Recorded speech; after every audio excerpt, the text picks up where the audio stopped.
하였더니 도리어 부르짖음이었도다. 아멘. 농부가 씨를 뿌릴 때에는 항상 많은 열매, 또 좋은 열매를 기대합니다. 고생과 수고로 씨를 뿌리고 기르며 돌보는 까닭은 뿌린 만큼만 얻으려고 하는 것이 아니기 때문입니다. 30배, 60배, 100배의 많은 결실들, 또 좋은 결실들을 기대하기 때문이죠. 오늘 본문도 그러한 기대와 설레임으로 시작했지만 뒤로 가면 갈수록 실망으로 변하고 있음을 보게 됩니다. 기쁨의 노래가 되어야 하겠지만 애가로 변하였고 슬픔의 노래로 변하였다라는 것입니다. 곧 기쁨으로 즐거움으로 인해 노래하고 있는 것이 아니다라는 것이죠. 예루살렘과 유다의 사람들은 농부이신 하나님의 기대를 충족하지 못했기 때문에 애가로 노래하고 있는 것입니다. 그리고 그러한 상태에서 이젠 벗어나기를 돌이키길 기대하는 마음으로 또한 노래하고 있는 것이죠. 1절 하반절에서 2절 한번 보시겠습니다. 내가 사랑하는 자에게 포도원이 있으며 심히 기름진 산에로다. 땅을 파서 돌을 제하고 극상품 포도나무를 심었도다. 그 중에 망대를 세웠고 또 그 안에 술틀을 팠도다. 좋은 포도 맺기를 바랬더니 들포도를 맺었도다. 이사야는 자신이 사랑하는 누군가가 심히 기름진 산에 포도원을 설립하였다면서 노래를 시작하고 있습니다. 그리고 본문 마지막 7절에서 다른 풀이가 없도록 이 비유가 지칭하는 것이 무엇인지 정확하게 풀어주고 있습니다. 만군의 여호와의 포도원은 이스라엘의 족속이요 그가 기뻐하시는 나무는 유다 사람이라. 이 포도원의 노래를 통해서 하나님이 우리에게 바라시는 삶의 모습이 무엇인지 함께 살펴보고 또 우리 삶을 향한 하나님의 기대를 충족하는 그 삶을 위해서 다시 한번 결단하고 기도하는 이 밤 될 수 있길 소망합니다. 첫째로 우리가 함께 살펴볼 것은 하나님은 최고의 은혜를 베풀어 주셨다는 사실을 우리는 잊어서는 안 된다라는 것입니다. 하나님은 우리에게 항상 최고의 것으로 베풀어 주셨다라는 것입니다. 먼저 비유의 내용을 자세히 살펴보자면 기름진 산에 포도원을 창설한 농부는 우리가 잘 알고 있듯이 바로 하나님이십니다. 그리고 심히 기름진 산은 젖과 꿀이 흐르는 땅, 이스라엘이 유업으로 받은 가나안 땅을 지칭합니다. 그리고 그곳에 땅을 파서 돌을 제하였다라는 것은 죄악된 가나안 원주민들을 여호수아를 통해서 몰아내시고 그 땅을 정결하게 하신 것을 상징하는 표현입니다. 아울러 그 중에 망대를 세웠다라고 말씀하고 있는 것은 포도원의 모든 구석구석을 샅샅이 내려다보면서 혹 포도원을 허는 그런 들짐승이나 도둑이 들어오지 않나 살피기 위한 것, 그런 장치들을 가리키는 것이죠. 이것은 이스라엘의 거룩과 그들의 정체성을 순수하게 지켜주는 그런 울타리와도 같은 것이었습니다. 율법과 성전 제도, 또 여호와의 뜻을 전하는 선지자들 등등을 통해서도 하나님이 수없이 지켜주셨고 돌보아 주셨습니다. 또 친히 하나님 자신이 그들의 보호자와 감시자가 되셔서 그들을 거룩하게 지키셨음을 뜻하는 표현입니다. 그러나 좋은 열매가 아니라 들포도를 맺었다라는 것이 오늘 본문의 내용이죠. 이스라엘을 돌아본다면 본래 애굽에서 노예 생활을 하던 정말 내세울 것이라고는 하나도 없는 그런 민족이었습니다. 좋은 포도 측에는 끼지도 못하는 어쩌면 질 낮은 잡목과도 같은 것이었죠.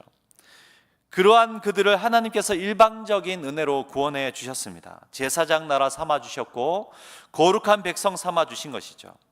질 낮은 그 잡목의 상품이 극상품의 포도나무로 품종개량이 된 것입니다. 세상에서 가장 크고 놀라운 수준의 백성으로 변화된 것이죠. 또 영광스러운 백성이 되도록 보배로운 말씀까지도 날마다 허락해 주셨습니다. 자녀 삼으신 것뿐만이 아니라 그들에게 최고의 땅도 선물해 주셨고 젖과 꿀이 흐르는 생명의 땅 가나안 땅으로까지 계속해서 인도해 주셨습니다. 우상을 숭배하던 가나안의 원주민들까지도 몰아내셨고, 그들이 그곳에서 생명을 얻되 아주 풍족히 얻도록 모든 것을 준비하시고 모든 것을 베풀어 주셨다라는 것이죠. 이 은혜의 간증을 본문과 같이 노래한 것이 시편 80편 8절 말씀입니다. 이렇게 노래합니다. 주께서 한 포도나무를 애굽에서 가져다가 민족들을 쫓아내시고 그것을 심으셨나이다. 하나님은 이처럼 철저한 계획과 인도, 또 지극한 정성과 사랑으로, 깊은 애착으로 아주 섬세하고도 세밀하게 이스라엘을 인도해 주셨습니다. 말씀을 통해서 먼저 함께 살피고 싶은 것은 우리도 이러한 은혜로 여기에 있다라는 사실이죠. 가만히 생각해 보시기 바랍니다. 우리도 어느 것 하나 내세울 것 없는 그런 돌감람나무와 같은 이들이었습니다. 본성이 아주 부패했죠. 타락하여 감히 옮겨 심을 그런 생각조차도 되지 않던, 좋은 열매는커녕 과연 열매라도 맺을 수 있을까라고 생각되던 그런 마른 장작과 같은 상태가 오늘 우리였다라는 것입니다.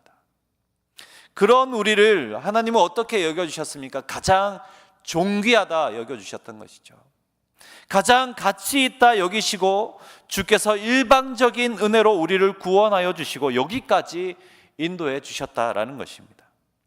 하나님께서 십자가 그 보혈의 능력의 피로 우리를 구원해 주시고 참 포도나무 대신 우리 예수님께 접붙임 바 된 그런 인생이 되게 하셔서 그렇게 극상품의 포도나무가 되게 하시고, 그러한 극상품의 좋은 열매를 맺으며 살아갈 수 있도록 아주 지극한 사랑과 정성으로 터전도 모든 환경도 이끄시며 오늘 우리를 여기까지 인도해 주셨다라는 것이죠. 지금 우리의 삶을 돌아보면서 그러한 은혜들로 가득 차 있음을 우리는 반드시 발견해야 하고 또 발견하게 되는 것입니다. 교회도 마찬가지입니다. 어려운 시기들을 다 지내고 또 어렵지만 지금 또 하나님의 풍성한 은혜로 이곳에 서 있습니다.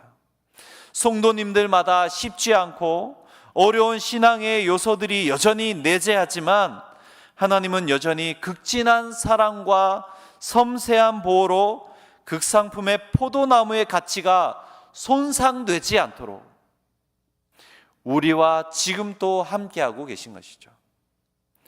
때로는 은혜의 말씀으로, 때로는 최고의 은혜의 관계를 통해서, 또 때로는 도전이 되는 많은 훈련들을 통해서도 오늘 우리에게 많은 것들로 함께 해주고 계십니다.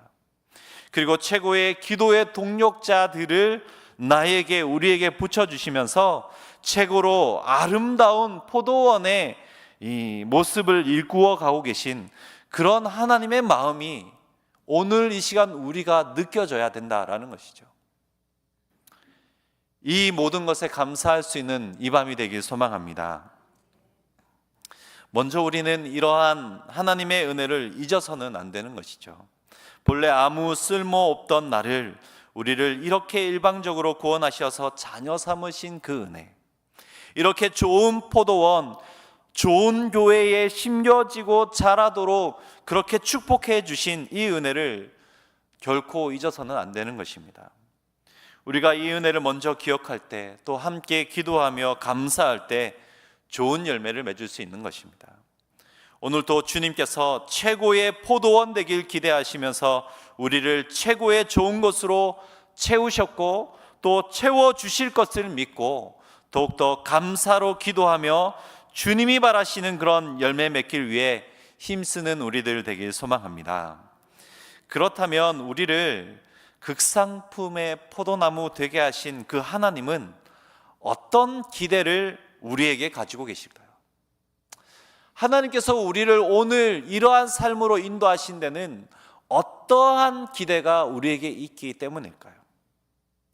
하나님은 질 좋은 포도 열매를 맺길 기대하시는 것입니다. 2절입니다. 땅을 파서 돌을 제하고 극상품 포도나무를 심었도다. 그 중에 망대를 세웠고 또 그 안에 술틀을 팠도다. 좋은 포도 맺기를 바랬더니 들포도를 맺었도다.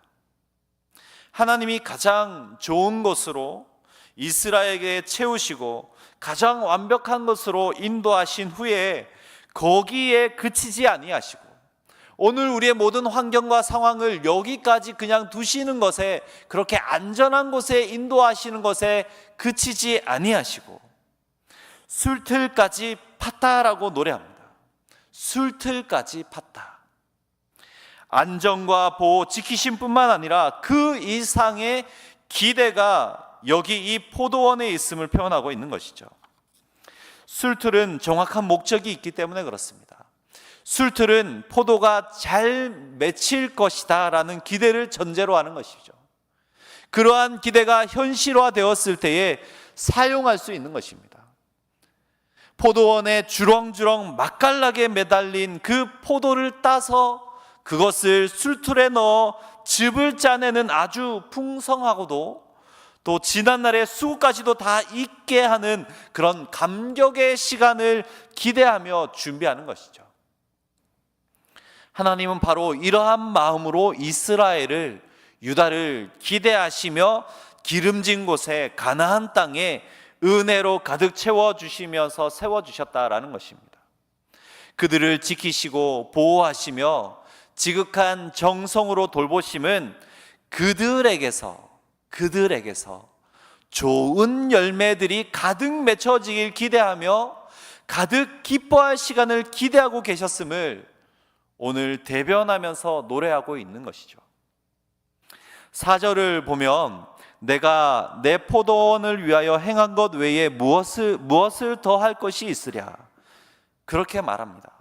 이 말씀처럼 포도원 농부는 정말 최고의 것으로 아무 부족한 것이 없이 완전하게 포도원을 얼마나 열심으로 돌보았는지 알 수 있습니다. 그러한 그들은 그야말로 많은 열매를 맺었죠. 그런데 많은 열매를 맺었으나 하나님께서 원하시던 그런 열매는 아니었던 것 같습니다. 다시 4절입니다. 내가 내 포도원을 위하여 행한 것 외에 무엇을 더 할 것이 있으랴. 내가 좋은 포도 맺기를 기다렸거늘 들포도를 맺었도다.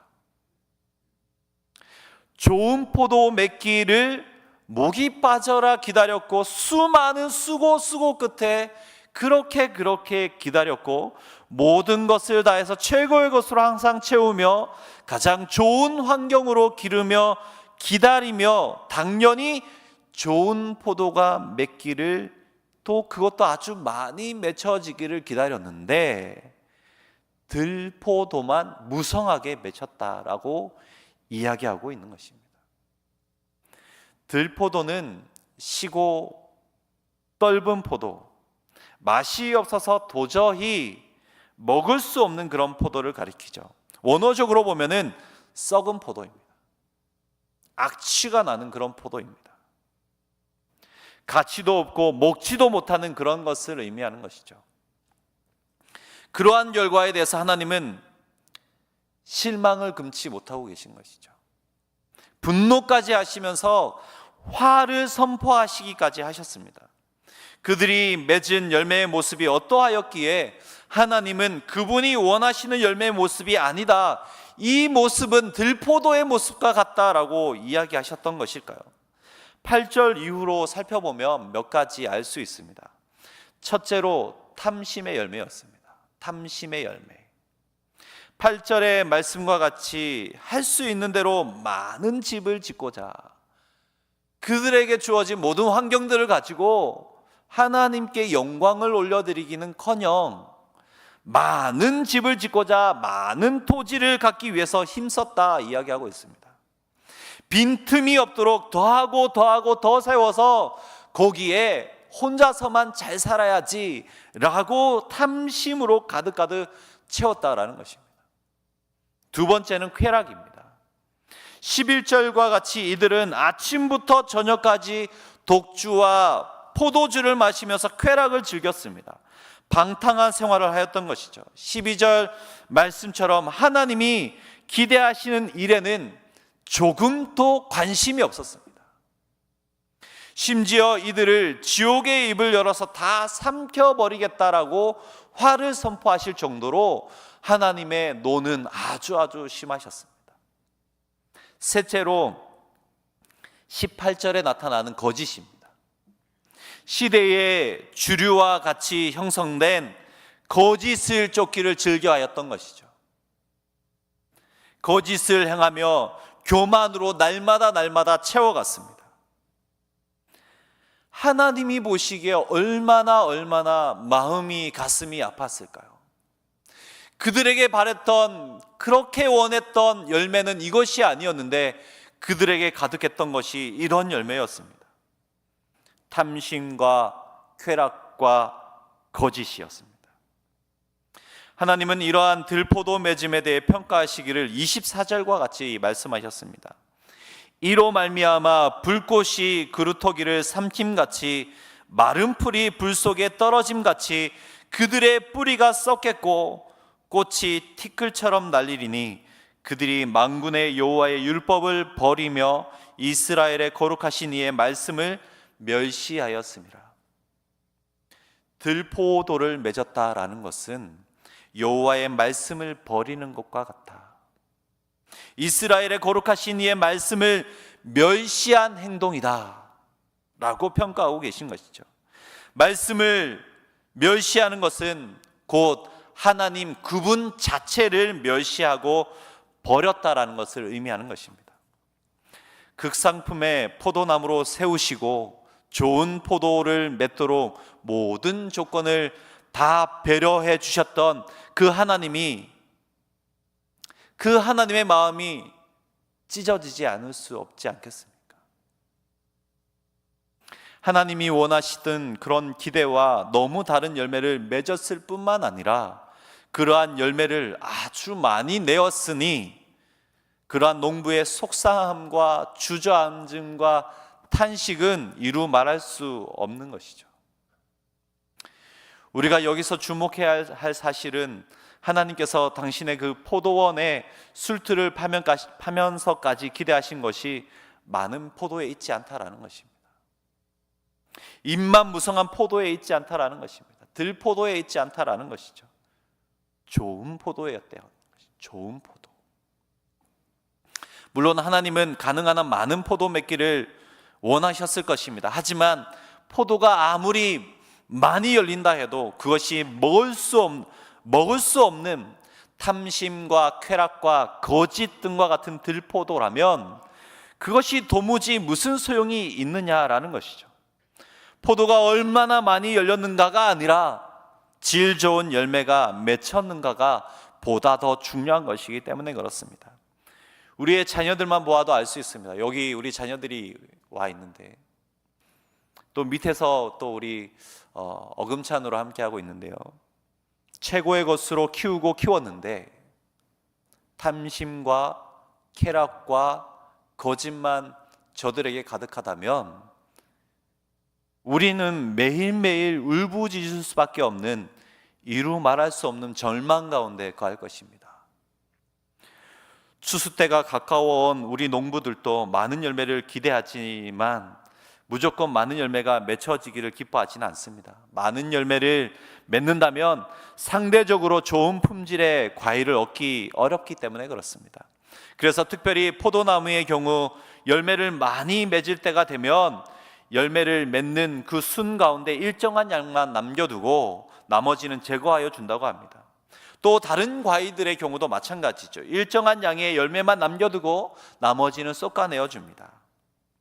안타깝게도 이사야 당시 유다의 질은 형편이 없었던 것이죠. 오직 양만이 풍성한 사회였습니다. 하나님이 기대하시는 질 좋은 열매는 온데간데 없고 들포도만 무성히 맺고 있었던 것이죠. 하나님은 도리어 이러한 열매들을 역겨워하셨던 것입니다. 결국 하나님은 당신의 포도원인 유대가 많은 열매를 맺었음에도 불구하고 5절 이후의 말씀처럼 그 포도원을 버리시게 됩니다. 5절에서 7절 말씀 한번 보시겠습니다. 이제 내가 내 포도원에 어떻게 행할지를 너희에게 이르리라. 내가 그 울타리를 걷어 먹힘을 당하게 하며 그 담을 헐어 짓밟히게 할 것이요 내가 그것을 황폐하게 하리니 다시는 가지를 자름이나 북을 돋우지 못하여 찔레와 가시가 날 것이며 내가 또 구름에게 명하여 그 위에 비를 내리지 못하게 하리라 하였으니 물은 만군의 여호와의 포도원은 이스라엘 족속이요 그가 기뻐하시는 나무는 유다 사람이라. 그들에게 정의를 바라셨더니 도리어 포악이요 그들에게 공의를 바라셨더니 도리어 부르짖음이었도다. 물론 하나님은 당신의 포도원인 유다가 악한 열매를 맺었음에도 불구하고 그들에 대한 기대를 버리지 않으시고 오래오래 기다리셨습니다. 하지만 갈수록 악한 열매만, 들포도만 더욱 더하여 갔고 결국 유다는 하나님이 그 보호의 울타리를 걷어내심으로 실제로 BC 586년 바벨론에 의해서 짓밟히고 멸망당하게 되었음을 우리는 기억해야 할 것입니다. 그러므로 두 번째로 우리의 삶도 이에 비추어 돌아보길 소망합니다. 우리 교회도 우리 가정도 우리 삶도 하나님이 가장 멋지고 아름다운 포도원으로 빚어주셨고 질 좋은 열매를 술틀에 가득 채우기를 기쁨으로 기대하시면서 지금 또 우리를 교회를 가정을 빚어가고 계신다는데 과연 우리는 어떠한 열매를 맺고 있느냐? 과연 나는 하나님이 원하시는 그런 열매를 맺어가고 있는가? 하나님이 바라시는 합당한 열매를 맺어가고 있는가? 오늘 우리 교회, 우리 가정은 하나님께서 합당하게 기대하시는 그 열매를 맺어갈 수 있길 소망합니다. 하나님이 포도원을 지으시며 기대하셨던 그 합당한 열매를 맺지 못한다면 우리도 동일하게 하나님께 아무 가치도 없고 역겨운 것으로 진노의 대상으로 여겨질 뿐임을 분명하게 기억하면서 이 밤에 주님을 향한 그런 합당한 열매를 기대하는 삶으로 기도할 수 있길 소망합니다. 그러므로 우리는 이 밤에 분명하게 묵상해 봐야 하는 것이죠. 다시 한번 합당한 열매를 나는 맺고 있는가? 그렇다면 얼마나 맺고 있는가? 또 그렇다면 하나님 보시기에 흡족하시겠는가? 말씀을 마무리하겠습니다. 주님은 우리를 향하여서 소금이 그 맛을 잃으면 길가에 버리워 사람들에게 밟힐 것이다 라고 경고해 주셨습니다. 말씀이 전해질 당시 유다 사람들은 자신들이 하나님의 은혜를 받으며 보호를 받는 것에만 집중하고 그것만 누렸지 하나님 앞에 자신들이 어떤 열매를 맺고 살아가야 하는가라는 것에 대해서는 아무런 관심이 없었습니다. 계시록의 에베소 교회도 그들에게 기대하셨던 첫사랑을 잃어버리게 되자 주님은 단호하게 책망하시면서 이를 회개하지 않으면 촛대를 옮길 것이란 그런 경고를 주셨음을 우리는 분명히 기억해야 하는 것이죠. 혹 우리도 열매 맺는 삶에 대해 관심을 가지고 있지 않다면 하나님이 참으로 기대하시는 좋은 열매 맺는 삶으로 돌이킬 수 있길 소망합니다. 그것은 봉사의 열매도 될 수 있습니다. 예배의 회복일 수도 있고요, 전도의 열매일 수도 있습니다. 무엇보다 성령의 9가지 열매일 수 있습니다. 사랑, 희락, 화평, 오래 참음, 자비, 양성, 충성, 온유, 절제일 수 있는 것이죠. 우리도 포도원의 노래가 감사와 기쁨의 노래로 회복되도록 하나님의 기대에 충족되는 합당한 삶의 열매로 영광 올려드리는 우리와 우리 가정과 우리 교회가 되길 위해서 이 밤에 함께 깊이 기도할 수 있길 소망합니다. 함께 우리 찬양하고